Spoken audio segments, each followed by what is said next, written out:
Halo sobat sekalian, selamat datang di channel ini. Akhirnya berita bahwa serial anime manga Boku no Hero Academia akan mendapatkan movie ketiga sudah dikonfirmasi. Awalnya banyak yang mengira bahwa ini adalah berita hoax, dan mungkin hanyalah iseng-iseng dari pihak ofisial My Hero Academia yang sengaja memposting gambar berupa 3 orang tokoh sentral di Boku no Hero, yaitu Deku, Bakugo, dan Soto. Namun akhirnya sudah dikonfirmasi bahwa memang poster tersebut adalah promosi movie ketiga Boku no Hero Academia. Nah, di konten kali ini kita akan bahas review, kemungkinan, teori, dan jadwal rilis dari movie ketiga Boku no Hero Academia. Tapi sebelum lanjut, subscribe dulu channel ini biar admin makin semangat buat kontennya. Dan mari kita mulai. Yang pertama adalah judul. Sebenarnya judul dari movie ketiga Boku no Hero ini belum sama sekali diketahui, berhubung baru November bulan lalu pengumumannya diposting. Nah, ada yang unik pada poster promosi tersebut, di mana ada tulisan He will meet the Three Musketeers. Hal ini merujuk pada kata he yang artinya dia dalam bahasa Indonesia, dan juga musketeers yang artinya musketir. Sepertinya kita akan main teori dan sejarah di sini.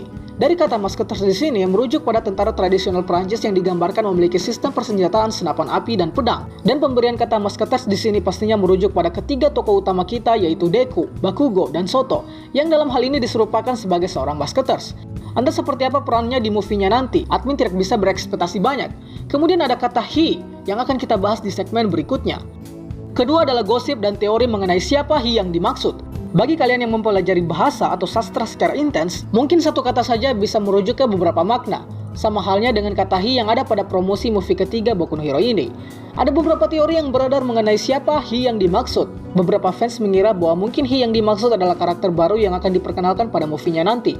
Berhubung sudah menjadi tradisi paling umum di movie anime pasti akan memperkenalkan karakter baru. Ada juga yang menerka-nerka bahwa he yang dimaksud adalah Koichi Haimawari atau The Crawler. Hal ini bukan tanpa alasan, karena di beberapa bulan sebelumnya, juga pihak Toho selaku rumah produksi mengumumkan akan ada spin-off Boku no Hero. Dan yang menjadi kecurigaan fans adalah serial manga Boku no Hero Vigilante, yang akan diangkat ke serial anime. Dan hal ini dikaitkan ke Koichi Haimawari sebagai tokoh utamanya.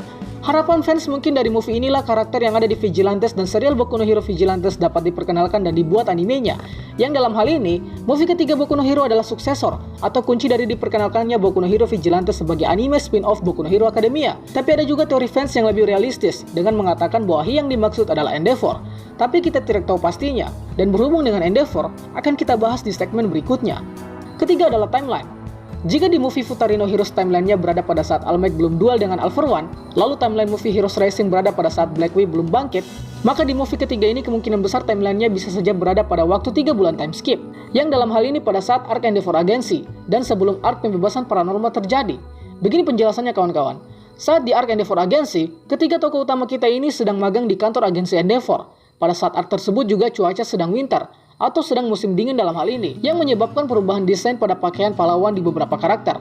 Perubahan desain paling mencolok adalah terlihat pada Bakugo, di mana kostumnya lebih tertutup dan menggunakan kerah yang lebih lebar untuk menutupi bagian leher. Kemungkinan bahwa timeline movie ketiga ini berada di pertengahan antara Endeavor Agency dan juga Paranormal Liberation sangatlah masuk akal.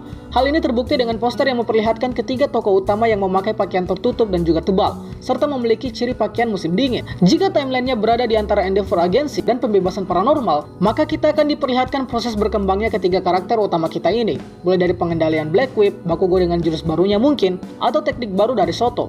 Apapun itu intinya ini baru sebatas teori. Keempat adalah kemungkinan potensi cerita yang ditawarkan. Karena tadi kemungkinan besar timelinenya berada saat Endeavor Agency, maka terbitlah beberapa kemungkinan cerita yang terlintas di kepala para fans. Yang pertama adalah movie ketiga ini akan menekankan ketiga karakter utama, yaitu Deku, Bakugo, dan Soto. Karena jika di movie pertama ada Deku dan All Might, lalu di movie kedua ada Deku dan Bakugo, maka di movie ketiga ini ada Deku, Bakugo, dan Soto. Yang kedua adalah pada movie ini kemungkinan akan memperkenalkan seluruh Sidekick Endeavor. Asumsi ini merujuk pada timeline di arc Endeavor Agency, yang juga tidak lepas dari kehadiran para Sidekick Endeavor, seperti misalnya Barnin, Kido, dan Onima. Maka dari itu, kita bisa saja berasumsi bahwa mungkin saja nantinya seluruh Sidekick Endeavor atau sebagian akan dimunculkan pada arc ini. Sehingga teman sekelas Deku yang lain tidak perlu ditampilkan seluruhnya seperti di 2 movie terdahulu. Tapi ini baru sebatas asumsi. Dan yang ketiga adalah bisa saja tradisi movie Boku no Hero yang menampilkan kerjasama satu kelas A akan ditampilkan kembali. Ini bakal menjadi kejutan yang lebih menarik nantinya jika saja bakal terjadi di movie ketiga nantinya. Potensi yang bisa saja terjadi adalah akan diperlihatkan hasil latihan dari seluruh murid kelas A selama magang, atau sekalian saja pro hero yang menjadi tempat magang mereka ditampilkan pada movie ini, sehingga pro hero lain yang belum mencolok dapat panggung untuk memperkenalkan dirinya di movie ketiga ini. Terlepas dari itu semua, ini hanyalah teori, bisa saja benar dan bisa saja salah. Dan yang kelima adalah jadwal tayang. Sudah dikonfirmasi bahwa movie ketiga bakal tayang di summer atau musim panas di Jepang. yang dalam hal ini Juni atau Juli 2021. Koreksi bila salah. Semoga tidak ada halangan dan penundaan. Adapun trailernya paling montok mungkin saat penayangan season kelima Boku no Hero Academia. Di akhir episode mungkin kita akan diperlihatkan sedikit trailer dari movie ketiga, dan terus terang admin sudah tidak sabar menunggunya. Admin juga sampai saat ini belum mengetahui makna dari huruf VHA yang ada di kostum pahlawan ketiga karakter utama ini. Entah apa makna dan fungsinya, akan tetapi bila ada kabar terbaru atau mungkin kalian yang tahu apa maksudnya, bisa kalian ceritakan di kolom komentar. Terlepas dari itu semua, beberapa hanyalah teori dan asumsi semata yang belum dapat dipastikan kebenarannya. Itulah pembahasan kita pada kali ini. Sanggap apabila ada yang kurang, request juga di kolom komentar untuk pembahasan selanjutnya, dan akhir kata, see you next time.